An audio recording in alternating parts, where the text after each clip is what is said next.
প্রিয় দর্শক, আমি আঁখি আলমগীর আর আপনারা দেখছেন আঁখির গল্প। শুনছেন আমার গল্প।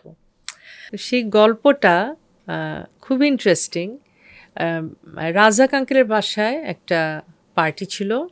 সেই পার্টিতে আব্বু যেতে পারেনি। আব্বু সম্ভবত কোনো আউটডোর শুটিংয়ে দেশে বা দেশের বাইরে ছিল। সম্ভবত আ ঢাকার বাইরে ছিল। আম্মু যায়। রাজাক আঙ্কেল আম্মুকে বৌমা ডাকতেন কিন্তু। তো আমাদের ৩ ভাই বোনকে নিয়ে আম্মু যায়, আমরা পার্টিতে থাকি, সবার ছেলেমেয়েরা একসাথে আমরা খাওয়া-দাওয়া করে আমি যখন পার্টিতে ছিলাম আমি দেখছিলাম বয়স্ক একজন মানুষ, খুব ফর্সা-টর্সা দেখতে। উনি কেমন যেন আমাকে ফলো করছেন। আর আমাদের ভিতরে যে ছোটবেলা থেকে নানা রকম ভীতি ঢুকানো হয়েছিল তার মধ্যে একটা ছিল ছেলে ধরা ভীতি। আমি ভেবেছিলাম কি এই বাসায় কি কোনো ছেলে ধরা ঢুকে গেল? নাহলে এভাবে কেন দেখছে আমাকে?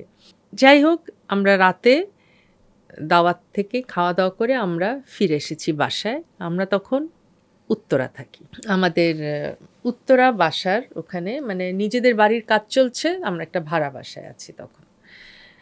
রাতের বেলা আ তা আমরা ঢুকার ঠিক ৫-৭ মিনিট পরেই আ গার্ড এসে বললেন যে একজন গেস্ট আছে। তখন প্রায় রাত ১০:৩০-১১:০০। আম্মু বললেন, "এত রাতে কে?"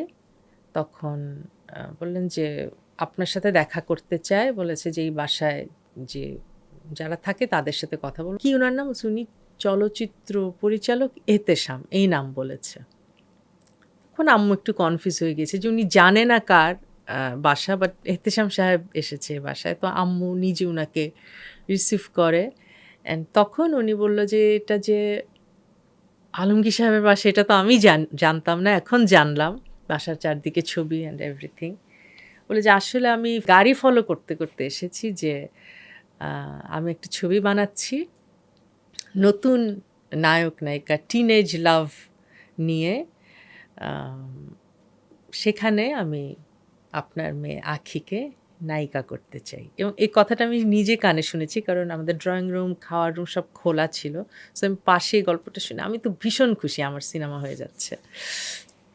তখন আম্মু বললেন যে, "এটা তো আমি ডিসিশন নিতে পারব না। এটা ওর বাবা ডিসিশন নিবে। বাট আমার মনে হয় না ওকে এত আগে" মানে আমি ক্লাস 8 বা 9 এ পড়ি যে অভিনয় করতে দিবে। ওর পড়াশোনা শেষ হয়নি। বাট আপনি ওর বাবার সাথে কথা বলে দেখতে পারেন। তখন বলল যে, "না আমি তো কথা বলবই, বাট আপনাকেও আমি বলে গেলাম মানে আমি অ্যা ভীষণভাবে চাই।" এবং পরে অবশ্য সেটা হয়নি। আমাদের তরফ থেকেই করা হয়নি। আমি খুব হার্ট ব্রোকেন ছিলাম।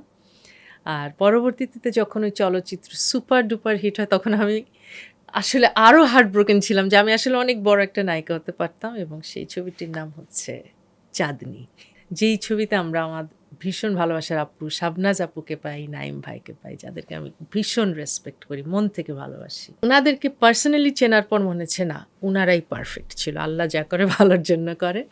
বাট এই গল্পটা, এই যে ছোট্ট একটা গল্প আমার জীবনে হয়েছে, এটা আবার আমার অতটুক স্যাটিসফ্যাকশন যে সেখানে আমারও একটা নাম ছিল। আমিও হয়তো আ চাঁদনী হতে পারতাম। এবং আমি হার্ট ব্রোকেন ছিলাম। খুব কষ্ট পেয়েছিলাম। আব্বু-আম্মুর উপরে খুব কষ্ট ছিল। কেন আমাকে সিনেমা করতে দিল না?